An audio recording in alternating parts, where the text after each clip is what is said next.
Assalamualaikum warahmatullahi wabarakatuh. Semua anak-anakku di kelas 11 OTKP 1 dan 2.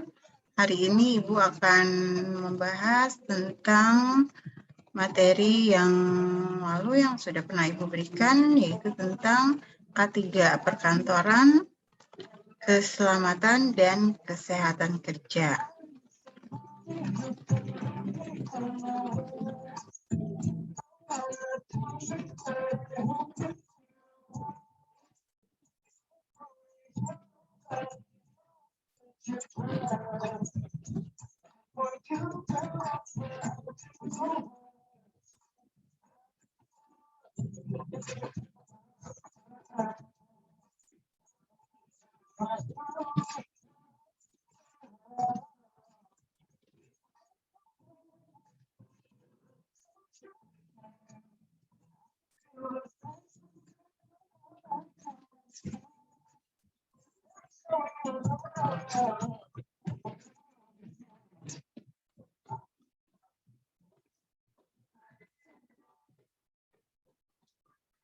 Sebelum kita mulai pembelajaran pada hari ini, ada baiknya kita berdoa menurut agama dan kepercayaan masing-masing. Berdoa dimulai.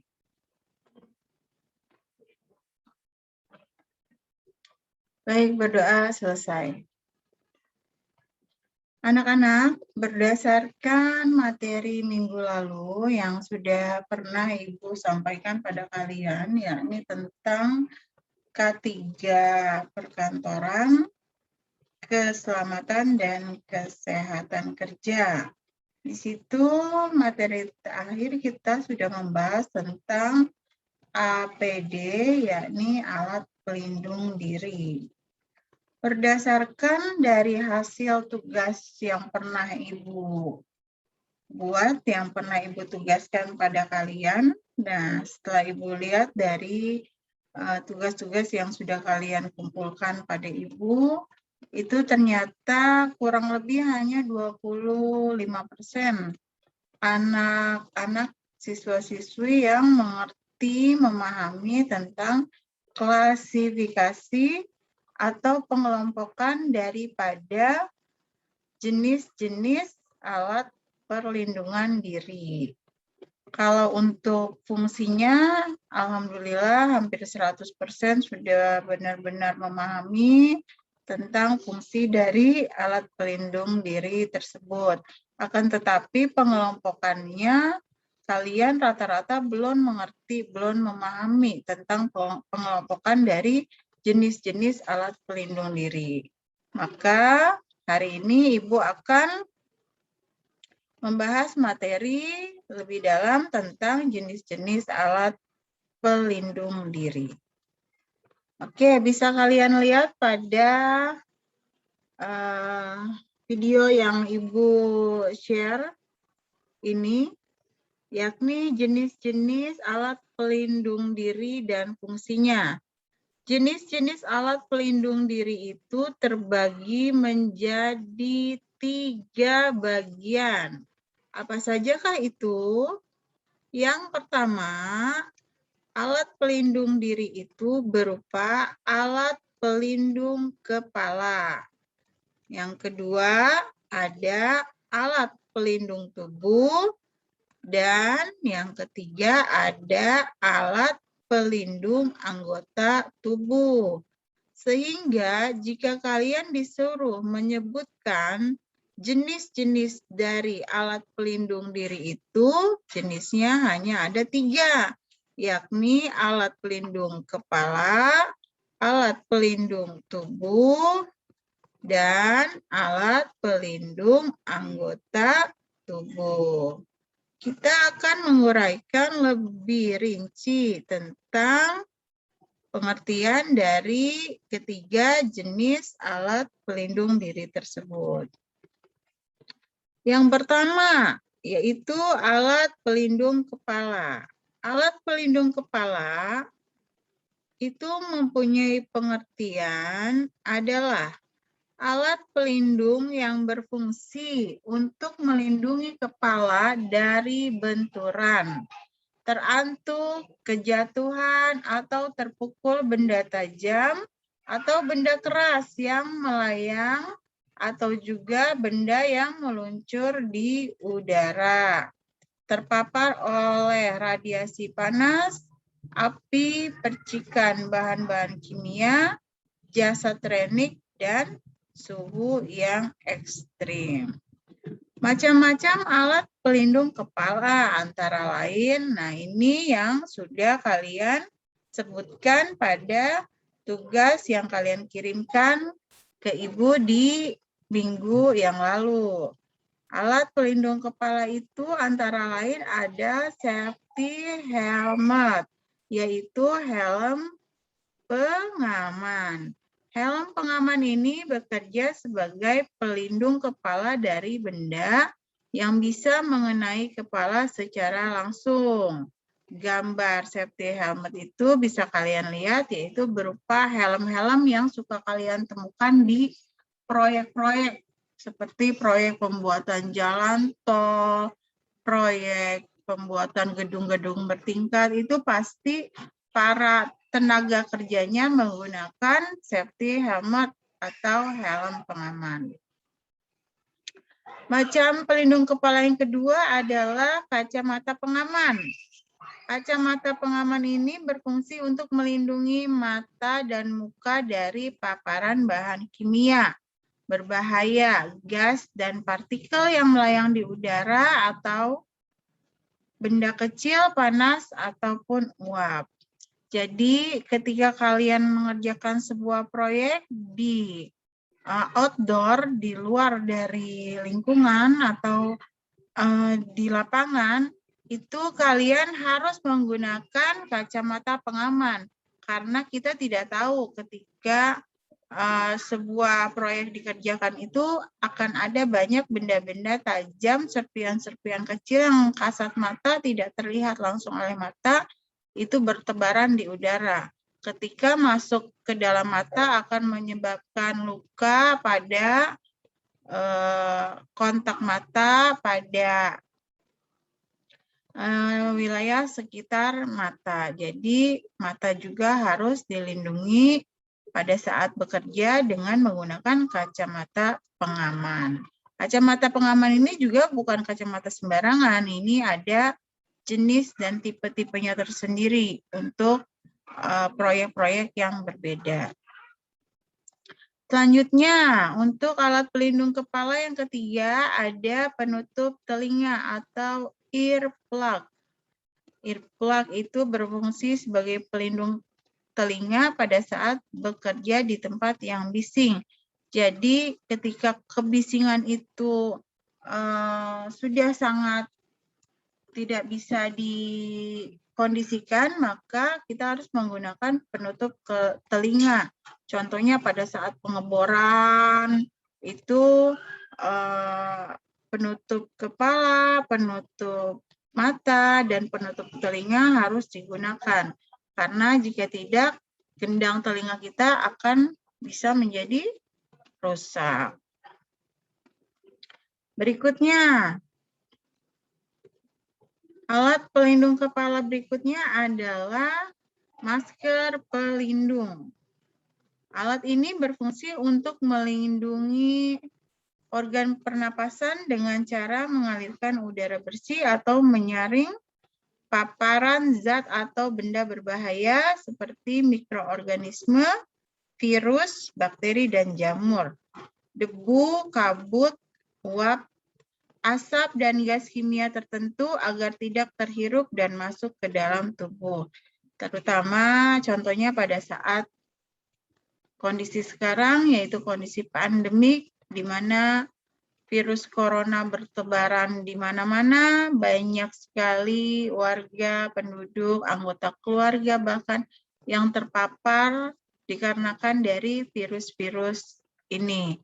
Sehingga kita diwajibkan untuk menggunakan masker pelindung, bukan hanya pada saat di tempat kerja atau dalam pengerjaan proyek, tapi karena kondisi pandemi sekarang itu memang sangat mengkhawatirkan bagi kesehatan, virus ini dapat masuk melalui organ pernapasan, maka kita diwajibkan untuk menggunakan masker pelindung untuk melindungi organ pernapasan kita dari masuknya virus-virus COVID-19. Yang berikutnya ada face shield, yaitu hampir sama dengan masker, tapi dia fungsinya adalah menutupi hampir seluruh dari bagian wajah. Face shield ini berfungsi untuk menutup wajah dan mata, juga penting untuk mengurangi munculnya gangguan kesehatan atau cedera akibat radiasi, pancaran cahaya, dan pukulan benda keras atau tajam. Yang tanpa kita sadari, kadang ada binatang yang berterbangan nih pada saat kita mengendarai kendaraan motor, terutama juga pada saat pengerjaan proyek, itu kadang suka ada bebatuan kerikil kecil yang jatuh langsung mengenai muka.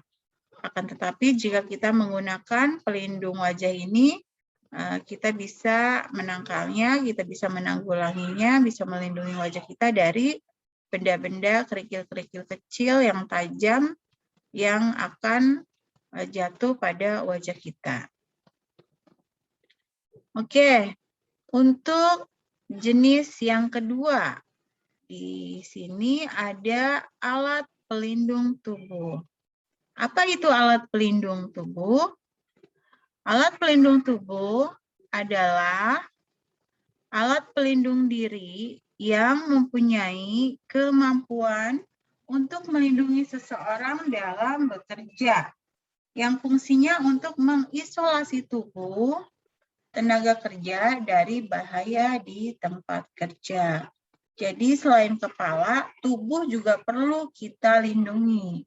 Bagian dari tubuh itu apa aja? Bagian dari tubuh itu adalah di seputar dada, di seputar bagian kaki, paha, pinggul, kemudian punggung kalian, leher, itu termasuk ke dalam bagian dari tubuh kita. Macam-macam alat pelindung tubuh antara lain yang pertama ada apron. Apron digunakan untuk melindungi bagian tubuh depan si pemakai dari kotor yang disebabkan oleh cairan atau zat tertentu. Apron itu biasanya digunakan kalau kita kesehariannya ibu rumah tangga itu seperti celemek ya, anak-anak. Jadi ketika kita ingin memasak, untuk menghindari dari cipratan minyak, cipratan cairan-cairan yang lain seperti adonan terigu, adonan masak-masak yang lain, itu kita menggunakan celemek untuk melindungi bagian depan tubuh kita dari kegiatan yang dilakukan, contohnya masak-memasak. Jadi apron digunakan untuk melindungi hanya bagian depan dari tubuh si pemakainya saja. Macam-macam pelindung tubuh yang kedua ada safety vest. Safety vest ini digunakan untuk bagian depan dan juga belakang dari si pemakainya. Safety vest juga disebut sebagai rompi keselamatan, yakni visibilitasnya di mana safety vest dapat membantu untuk mempermudah pengawasan para pekerja bangunan di lapangan dan mengenali posisi mereka sehingga dapat terhindar dari resiko-resiko yang membahayakan keselamatan mereka. Safety vest ini adalah rompi yang ada warna glowing in the dark-nya. Jadi ketika malam hari itu akan tetap terlihat karena ada garis-garis yang terlihat walaupun dalam kegelapan. Jadi kita bisa mempermudah pengawasan dan mengenali mereka apabila mereka menggunakan rompi keselamatan ini. Oh, ini adalah pegawai dari perusahaan A, pegawai dari karyawan dari perusahaan B. Jadi ini digunakan selain untuk melindungi bagian tubuh depan dan belakang, juga digunakan untuk mengenali identitas diri dari karyawan atau tenaga kerja. Berikutnya ada safety clothing, yaitu baju. Baju sebagai pelindung diri yang seperti astronot. Baju-baju seperti astronot itu disebut sebagai safety clothing. Safety clothing digunakan untuk melindungi tubuh dari hal yang dapat membahayakan atau mengakibatkan kecelakaan saat bekerja. Tingkat perlindungan yang diberikan pun beragam sesuai dengan kebutuhan. Safety clothing bisa kalian lihat, contohnya adalah di layar ini seperti ini. Jadi mungkin kalian yang orang tuanya bekerja seperti belayar atau yang bekerja di pelabuhan itu kemungkinan tidak asing lagi dengan safety clothing ini. Untuk jenis yang ketiga, di sini ada alat pelindung anggota tubuh. Apa alat pelindung anggota tubuh? Secara umum, pengertian alat pelindung anggota tubuh itu tidak jauh berbeda dengan alat pelindung tubuh. Akan tetapi, alat pelindung anggota tubuh ini lebih spesifik arahnya, yaitu melindungi anggota tubuh dari tenaga kerja, dari bahaya yang ada di tempat kerja. Macam-macam alat pelindung anggota tubuh itu yang pertama berupa sarung tangan. Sarung tangannya juga mempunyai ketebalan tersendiri, bukan sarung tangan yang biasa dijual di pasar dan sekitarnya. Sarung tangan ini berfungsi untuk melindungi tangan pada saat bekerja di tempat atau situasi yang dapat mengakibatkan cedera pada tangan. Bahan dan bentuk sarung tangan disesuaikan dengan fungsi masing-masing pekerjaan. Jadi apabila fungsinya dia di proyek yang mengangkat beban berat seperti bebatuan, itu ada tipe dan jenis sarung tangan tersendiri. Jika kalian bekerja di wilayah ranah kesehatan, kedokteran, medis, itu sarung tangannya itu juga berbeda, disesuaikan dengan masing-masing pekerjaannya dan tempat bekerjanya. Alat pelindung anggota tubuh berikutnya ada sabuk pengaman, yakni safety belt. Safety belt berfungsi sebagai pelindung ketika pekerja bekerja berada di atas ketinggian yang sulit terjangkau dengan kaki. Jadi ketika berada di ketinggian seperti membersihkan kaca atau mengecat gedung lantai 2, 3, dan 4, itu para pekerja harus menggunakan safety belt. Apabila mereka mengalami musibah, terpeleset, jatuh dari ketinggian tersebut, mereka masih bisa terselamatkan karena tubuh mereka itu terikat oleh safety belt. Jadi safety belt ini sangat diperlukan untuk proyek-proyek yang berhubungan dengan ketinggian gedung. Yang terakhir ada safety boot shoes, yaitu sepatu pengaman. Sepatu pengaman bekerja untuk mencegah kecelakaan fatal yang menimpa daerah sekitar kaki karena benda atau berat panas, cairan kimia, dan sebagainya. Safety boot shoes ini sangat diperlukan oleh kalian yang bekerja dengan lingkungan yang agak-agak ekstrim.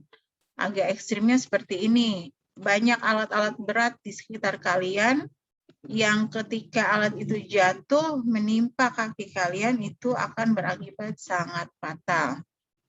Jadi, sepatu pengaman ini harus kalian gunakan setiap harinya jika kalian kelak bekerja pada lingkungan yang di sekitarnya banyak alat-alat berat.